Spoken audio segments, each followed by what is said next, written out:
Hey everyone, Jonathan here, and today I'm going to teach you how debt affects what you can qualify for, because after all, you want to be able to qualify for loans in order to buy real estate unless you're using all of your own money and you don't really need a bank. So this video is not necessarily relevant to you if you're in that category, but for most people, I just answered this question with a client that I have. This issue of debt to income is important. And today I want to teach you how $1 of debt can cost you $27 of income to qualify for on an annual basis. That is, $1 of debt costs you $27 of income to qualify for on an annual basis. Now, there are two important ratios that you've got to know when it comes to debt to income, because they refer to two different things that we have to be clear on. On one end, you have a front end ratio, and then on the other, you have a back end ratio. Here is the difference between both of them. On the front end, it only considers your housing payment. For example, if you have a $3,000 a month payment, that includes everything: principal, interest, taxes, insurance, if you have an HOA, etc. So let's say you pay that $3,000 a month. That works out to $36,000 a year. And let's say you have $100,000 in income. $26,000 on top of that divided by $100,000, well, that gives you 38%.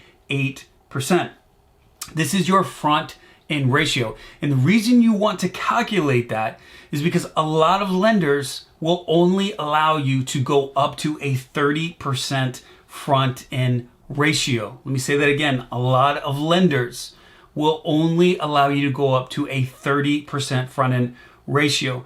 That is a property you are buying. That is your front end ratio. Most often the one you are buying to live in, but oftentimes it considers properties you are buying as rental properties. What about the back end ratio? Well, that's all of your additional debts and obligations that you have to pay. So let's say you have a $1,000 a month car payment and $1,000 in student loans to pay a month.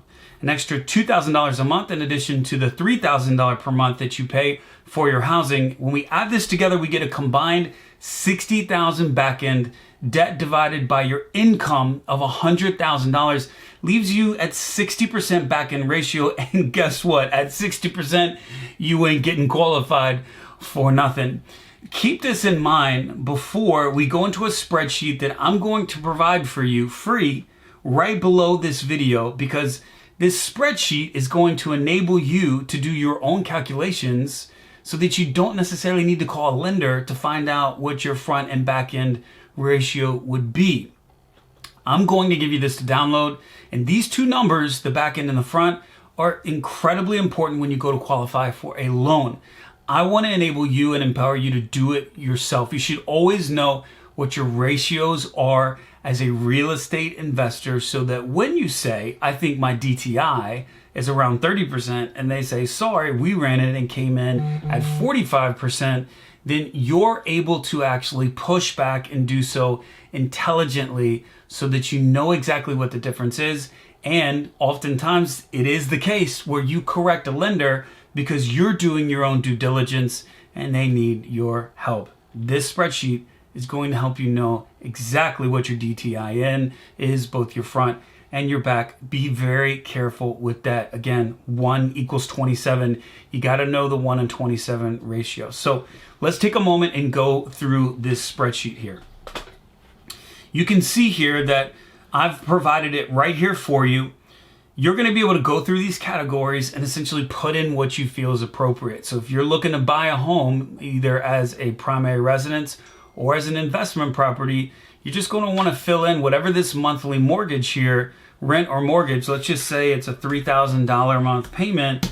Well, without any other debts or liabilities, let me clear this, you're going to need to make a total gross income of $83,720.93. Forgive me there.